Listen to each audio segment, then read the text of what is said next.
Hello, Professor. I just wanted to answer your questions. One of them was, what are some concrete ideas I have about safeguarding as not to have an ethical breach? I think one of the ways is for me to identify my weaknesses is a big one, and to understand what my needs are.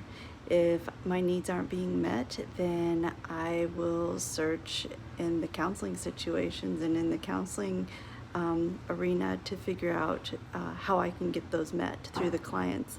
And as you know, that's not healthy. So I think knowing my needs and what I am weak in, I think that that is a good starter of some concrete areas. Another one is not even crossing small boundaries, and listening to the warning of others. So often I see people who are being warned by others who have good intentions, good intentions for that other person, and it's often dismissed because the other person says, it's not a big deal.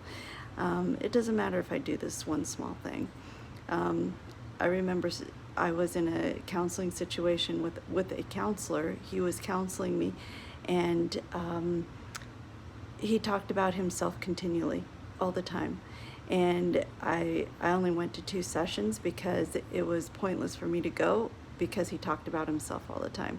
To me, that's crossing an ethical boundary because he was not listening, and he obviously was not there for me, and he was not having his needs met outside of the counseling situation. So those are just some of the things that I think would help me.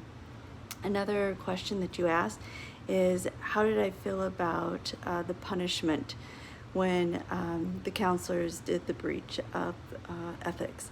And actually, when it came down to like student loans and things like that, they did not take away their license. They only suspended them until till the payments were made in full. I think that that is fair. The ones that were revoked were the ones with, the sexual misconduct, which I think was absolutely okay. There was one that was for drug use, and they had been given a warning. Were still allowed to progress, but they did not go back in for their for another drug test. So they were not able to continue with their license. They eventually was revoked in the second reading that I read. So those are just some of the things that I learned and what I think about the breaches. Have a good evening.